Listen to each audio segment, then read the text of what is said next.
ओ विनय, आज मैं कितनी खुश हूँ। पता है आज गाने की रिकॉर्डिंग भी हो गई। खुशी ने चहकते हुए कहा। खुशी का हाथ अपने हाथ में लेके विनय बोला, तुम्हें खुश होना भी चाहिए। तुम्हारा तो नाम ही खुशी है। बहुत जल्दी तुम्हारा सपना पूरा होने वाला है। मैं भी खुश हूँ आज तुम्हारे लिए। खुशी एक हंसती खेलती चुलबुली लड़की थी जिसको साक्षात माँ सरस्वती का वरदान हासिल था। खुशी के पिता एक संगीत शिक्षक थे और माँ भरतनाट्यम नृत्य में माहिर। बचपन से ही संगीत और नृत्य उसकी पहली पसंद थे।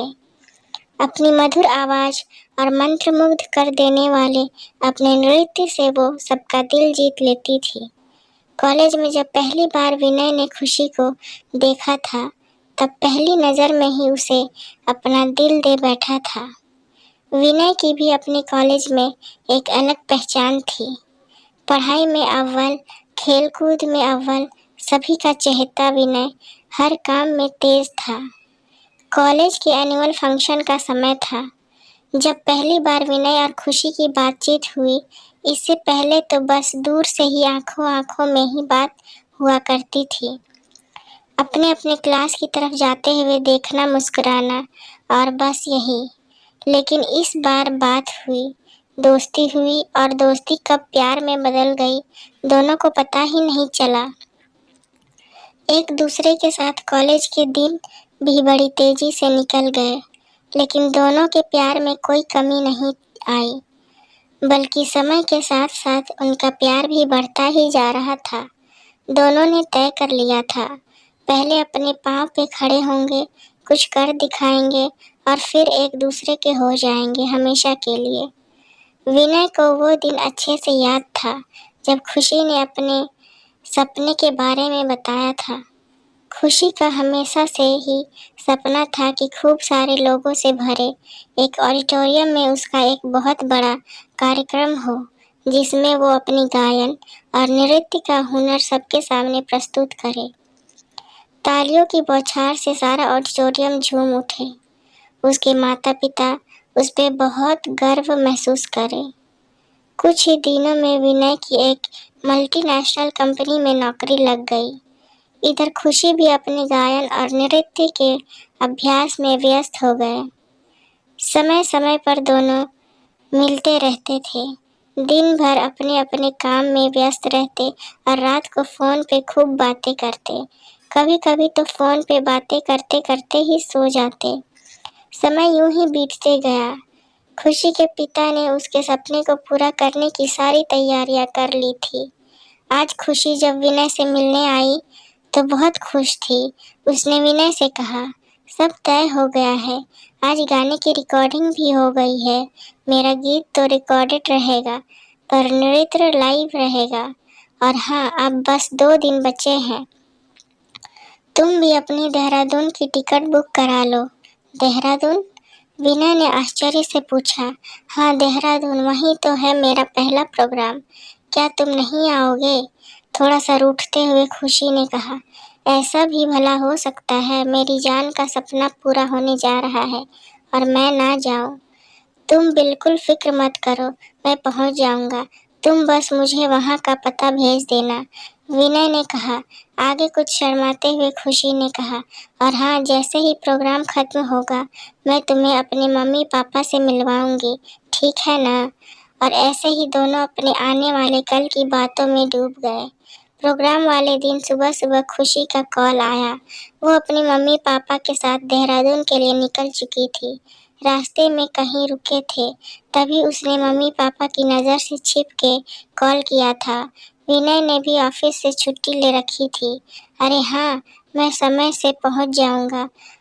अपने सहारनपुर से 2 घंटे की दूरी पे ही तो है देहरादून, तुम बिल्कुल चिंता मत करो, विनय ने कहा और जाने की तैयारी में लग गया। विनय समय से पहले ही ऑडिटोरियम पहुंच गया था।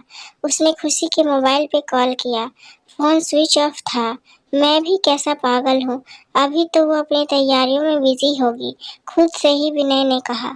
उसने सोचा, वक्त है तब तक आसपास कहीं घूमकर आता हूँ। थोड़ी देर बाद जब वो ऑडिटोरियम पहुंचा तो वहां बाहर अजीब सा सन्नाटा था। उसे लगा उसे आने में देर हो गई। वो जल्दी से टिकट काउंटर की तरफ बढ़ा। वहां एक आदमी कुछ पढ़ते हुए बैठा था।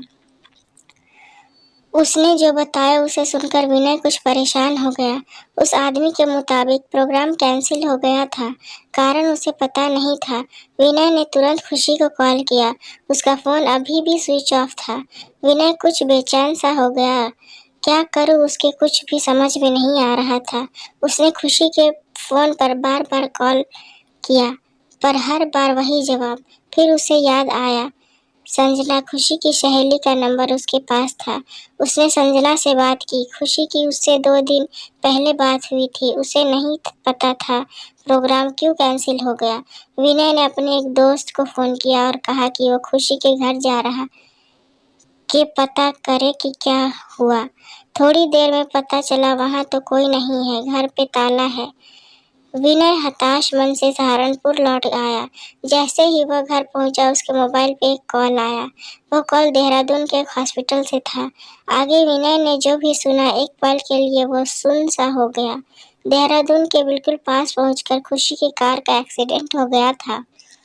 आसपास की लोगों की मदद से खुशी, उसके माता पिता और ड्राइवर चारों को देहरादून के नजदीकी हॉस्पिटल में ले जाया गया था। दुर्घटना भीषण थी। ड्राइवर और खुशी के पिताजी की इलाज के दौरान मौत हो गई थी। खुशी और उसकी मां की हालत भी गंभीर थी। खुशी के मोबाइल में सबसे आखिरी डायल नंबर विनय का ही था, इसलिए उसे कॉल किया गया था। विनय ने अपने आप को संभाला और वो तेजी से निकल पड़ा देहरादून हॉस्पिटल की तरफ। 2 घंटे का रास्ता जो सुबह उससे बहुत ही कम लग रहा था, अचानक से बहुत ज्यादा लगने लगा। बार बार खुशी का चेहरा उसकी आंखों के सामने आ रहा था। उसकी आंखें नम थी। वो जल्दी से जल्दी अपनी खुशी के पास पहुंचना चाहता था। वो हॉस्पिटल पहुंचा और पूछताछ करके खुशी के कमरे में दाखिल हुआ। खुशी के माथे पे सफेद पट्टी बंधी थी। चेहरे और हाथों पे घाव के निशान थे। एक हाथ में स्लाइन लगी थी और खून चढ़ाया जा रहा था। वो बेहोश थी। उसी के बगल में दूसरे बेड पे खुशी की माँ भी थी। वो भी काफी घायल हुई थी। दोनों को इस हालत में देख विनय खुद को रोक न पाया। कमरे से बाहर आया और फूट फूट कर रो पड़ा। एक बात उसे अंदर ही अंदर कचोटती जा रही थी कि जब इन दोनों को होश आएगा और पापा के बारे में पता चलेगा तो क्या होगा। इतना बड़ा सदमा। अपने आप को कुछ संभालने के बाद विनय कमरे में आया। इस बात से अनजान कि गम का एक पहाड़ तो अभी उसके ऊपर गिरना बाकी था। वो खुशी के बेड के पास आया और पास ही रखी छोटी सी कुर्सी पे बैठ गया। उसने धीरे से खुशी के हाथ पे अपना हाथ रखा। उसकी आंखें फिर नम थी। उसने अपना सिर नीचे झुका लिया और बेड पे रख दिया। तभी अचानक मानो उसके शरीर में बिजली दौड़ गई हो। उसने तेजी से अपना सिर बेड से हटाया। वो कुछ सोचने लगा, ये क्या, जब मैंने सिर नीचे रखा वो खुशी के पाँव पे आना चाहिए था। उसने कांपते हाथों से चादर पे हाथ रखा और लगभग चीखते हुए वो कमरे से बाहर आया। डॉक्टर डॉक्टर साहब। विनय की हालत देख के पहले तो डॉक्टर ने उसे रिलैक्स होने का समय दिया और फिर सारी बात बताई। देखिए मिस्टर विनय, खुशी को आज सुबह जब यहाँ लाया गया तो वो काफी जख्मी थी। उसका बायां पैर इस कदर क्षतिग्रस्त हुआ था कि हमें उसे काटना पड़ा, नहीं तो इसकी जान बचाना नामुमकिन था।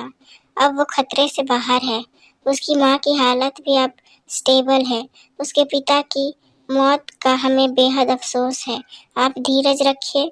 कैसे रखता वो धीरज, उसकी जिंदगी, उसकी खुशी इस हालत में थी तो कैसे धीरज रखता वो चीख पड़ा। नहीं डॉक्टर, ऐसा मत करिए, कह दीजिए ये सब झूठ है। मेरी खुशी के साथ ऐसा नहीं हो सकता। उसका सपना कैसे पूरा होगा। और अपने घुटनों के बल बैठ गया। अपना मुंह दोनों हाथों के बीच रख के फूट फूट कर रोने लगा।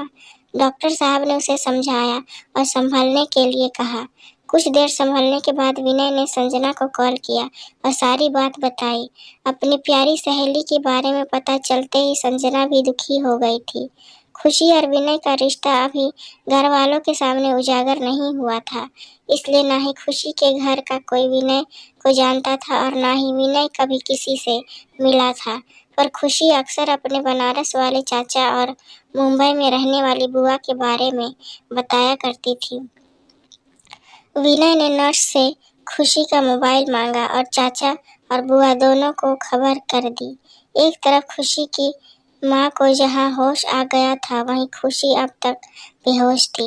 अपने पति के निधन की खबर और बेटी की ऐसी हालत देख के खुशी की माँ भी अधमरी सी हो गई थी। खुशी के घर वाले के आते ही हॉस्पिटल की सारी जिम्मेदारियां उन्होंने संभाल ली। घटना के तीन दिन बाद खुशी को होश आया। विनय भी 3 दिन से अपने घर नहीं गया था। खुशी को होश आने से ही विनय की जान में जान आ गई थी, लेकिन वो परेशान था। जब खुशी को उसके एक पैर के बारे में पता चलेगा तो क्या होगा। पिछले 3 दिनों में खुशी की माँ ने विनय को अच्छे से जान लिया था। विनय ने अपना परिचय खुशी का दोस्त हूँ ये कहकर दिया था, लेकिन उसकी बेचैनी ने माँ को सब कुछ बता दिया था। खुशी ने जब आँख खोली, अपने सामने माँ और विनय को देखा तो वो खुश थी। वो बड़ी मुश्किल से बस इतना ही पूछ पाई, पापा। खुशी की माँ ने मुंह फेर लिया, पर विनय ने सब कुछ संभाल लिया। पापा ठीक है, तुम बस अभी कुछ मत बोलो, जल्दी से ठीक होना है ना। बेहोशी से अभी अभी उठी खुशी को अपने एक पैर ना होने का एहसास तक नहीं हुआ।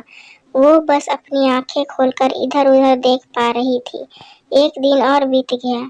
सुबह विनय फ्रेश होके खुशी के कमरे में गया, उसके पसंदीदा पीले गुलाब लेके। उन्हें देख खुशी के चेहरे पे हल्की सी मुस्कान आ गई। विनय ने धीरे से खुशी के माथे को चूमा। तभी खुशी ने विनय से कहा, विनय, मैं उठकर बैठना चाहती हूँ, मुझे बिठा दोगे प्लीज।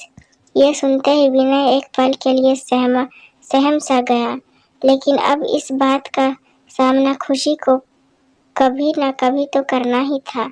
यही सोचकर उसने खुशी को सहारा देते हुए बिठाया। खुशी को पूरे शरीर में दर्द महसूस हो रहा था, लेकिन जैसे ही वो बैठी उसे कुछ अजीब सा महसूस हुआ। विनय, विनय, वो चीख पड़ी। विनय, मैं अपना बायां पैर हिला नहीं पा रही हूँ। विनय, देखो तो, मुझे अजीब सा लग रहा है कुछ। जैसे बस इतना ही कह के उसने अपने एक हाथ से चादर हटाई और जोर से चीखी। नहीं, उसकी चीख सुन के उसकी माँ, जो बगल के ही बेड पे सो रही थी, घबरा कर उठी और जख्मी हालत में भी धीरे से उठ के खुशी के पास आई। माँ, ये नहीं हो सकता, मेरा पाँव, माँ मेरा पाँव, मेरा सपना। इतना ही कह पाई वो और बेहोश हो गई। विनय भागता हुआ गया और डॉक्टर को बुला लाया। विनय सोच ही रहा था कि खुशी को अभी उसके पापा के बारे में भी बताना है। पता नहीं ये सदमा वो कैसे बर्दाश्त करेगी। तभी उसके मोबाइल की रिंग बजी। उसके पापा का कॉल था। पिछले 4-5 दिनों में जो भी हुआ उसके बारे में उन्हें सब पता चल गया था। अब खुशी के बारे में भी जानते थे वो सब कुछ। उन्होंने खुशी और उसके माँ की तबीयत की खबर ली।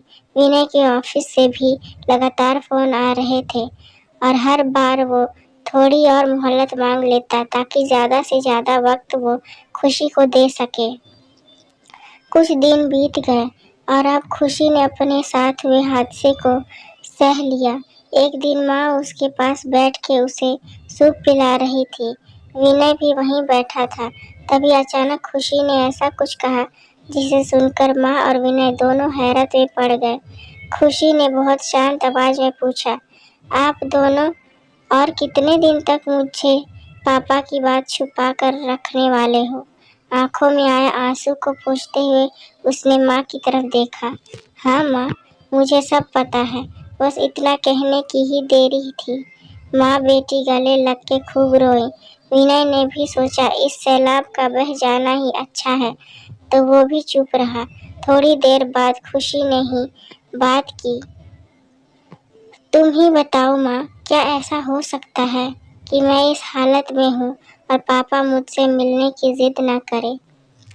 जब भी मैं उनके बारे में पूछती आप दोनों किसी न किसी बहाने से बात टाल देते। तभी मैं समझ गई थी कि कुछ बात तो ज़रूर है जो आप दोनों मुझसे छुपा रहे हो। खुशी के बातों से विनय थोड़ा हैरान था। इस भयानक हादसे ने उसे शरीर से कमज़ोर कर दिया था, लेकिन जिस बहादुरी से उसने अपने पापा की मौत का सामना किया था, वो सच में हैरान कर देने वाला था। दिन बीतते गए। खुशी अब घर लौट आई थी। विनय भी अब अपने काम में व्यस्त हो गया था। हर शाम ऑफिस के बाद पहले वो खुशी से मिलने जाता और फिर अपने घर। हर वीकेंड विनय खुशी को लेके कहीं बाहर घूमने जाता। खुशी भी अब पहले से काफ़ी बेहतर महसूस कर रही थी। बैसाखी के सहारे वो अब अपने काम भी खुद कर लिया करती थी। एक दिन शाम को विनय और खुशी छत पे बैठे थे। सूरज डूबने ही वाला था। आकाश में केसरिया रंग छाया था।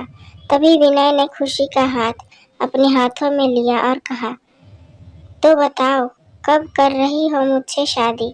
विनय के इस सवाल से खुशी का चेहरा उतर गया और आंखें भर आई। क्यों मजाक कर रहे हो विनय? पहले ही इस जिंदगी ने मेरे साथ जो मजाक किया है वो कम है क्या? खुशी ने कहा। विनय ने उसके आंसू पोंछते हुए और कहा, नहीं खुशी, ये कोई मजाक नहीं है। तुम जानती हो मैं सिर्फ तुमसे प्यार करता हूँ और तुम ही से शादी करूँगा। अपनी बैसाखियों के सहारे खुशी खड़ी हुई और कहा, तुमने जिस खुशी से प्यार किया था वो कोई और थी। मुझे देखो, मैं अब तुम्हारी खुशी नहीं रही। इतना कहकर वो डूबते सूरज को देखने लगी, फिर कहने लगी, ये केसरिया रंग देख रहे हो ना विनय, बिल्कुल ऐसी ही थी ना तुम्हारी खुशी। लेकिन अब देखना, सूरज डूब रहा है और धीरे धीरे कालिक छा रही है सब तरफ। वो कालिक अब मैं हूँ विनय। इस अंधेरे को अपना जीवन साथी कौन बनाएगा? पागलों जैसी बातें मत करो खुशी, तुम्हारे बिना मैं कैसे जीऊँगा? कुछ नहीं हुआ है तुम्हें। तुम्हें मेरी तरफ देखो। क्या मेरा प्यार तुम्हें इतना स्वार्थी नजर आता है? क्या मैं तुम्हें ऐसी हालत में अकेला छोड़ दूँ इस दुनिया में? क्या तुम्हें अपने विनय पे भरोसा नहीं रहा अब? विनय ने उसे झकझोरते हुए पूछा। विनय आगे कहने लगा, सही कहा था तुमने। तुम इस केसरिया रंग की तरह हो, मेरे जीवन का उजाला। अपने इस प्यार के केसरिया रंग को मैं कभी कालिख में बदलने नहीं दूंगा। मैंने तुमसे सच्चा प्यार किया है खुशी। अभी तो हमें साथ जीना है। तुम्हारा सपना भी तो पूरा करना है। खुशी चौंक गई। सपना? अब कैसा सपना विनय? ये देखो। विनय ने अपने जेब से एक पेपर निकाला। अपनी मुंबई जाने की परसों की फ्लाइट की बुकिंग मैंने सब पता कर लिया है। मुंबई के बहुत बड़े डॉक्टर शाह हैं। उन्होंने तुम्हारे जैसे कई केस हैंडल किए हैं। मैंने परसों की अपॉइंटमेंट ले ली है। मैंने सुना है उनके इलाज के दौरान वो ऐसा आर्टिफिशियल पैर लगाते हैं कि मरीज अपनी ज़िंदगी नॉर्मल लोगों की तरह ही जी सकता है, चल फिर सकता है और हाँ, नाच भी सकता है। तुम फिर पहले की तरह ही हो जाओगी खुशी। तुम्हारा सपना भी पूरा होगा। मैं लाऊंगा फिर से वो केसरिया रंग तुम्हारी जिंदगी में खुशी। बस अपने विनय पे भरोसा रखो। खुशी कुछ भी ना कह पाई, विनय के गले लग के रोती रही। बस फिर वो दिन भी आया जिसका सबको इंतजार था। वहीं देहरादून का ऑडिटोरियम, वहीं गाना जो खुशी का आवाज़ में रिकॉर्ड हुआ था और वही स्टेज पे अपने नृत्य से सबको मंत्रमुग्ध कर देने वाली खुशी। सारा ऑडिटोरियम तालियों की गूंज से झूम उठा। खुशी की माँ की आंखों में आंसू थे। वो अपने बेटी के सपनों को पूरा होते हुए जो देख रही थी। विनय भी अपने माता पिता के साथ बेटे की खुशी आज देखते बनती थी। जैसे ही फंक्शन खत्म हुआ, सब घर वाले मिले। तब विनय की माँ ने खुशी के हाथों में एक बड़ा सा बॉक्स दिया और कहा, यही पहनना है तुम्हें शादी वाले दिन, विनय की पसंद का है। विनय ने धीरे से खुशी के कानों में कहा, जरा खोल के तो देखो बॉक्स को। शर्माते हुए खुशी ने बॉक्स खोला और देखा, केसरिया रंग का शादी का जोड़ा था उसमें। विनय ने मुस्कुराते हुए कहा था ना मैंने, फिर से ले आऊंगा तुम्हारे जिंदगी में केसरिया रंग प्यार का। अगर ये छोटी सी कहानी पसंद आए तो लाइक कमेंट और शेयर करें। चैनल पर नए हैं तो सब्सक्राइब करें। इस कहानी को सुनने के लिए बहुत बहुत धन्यवाद।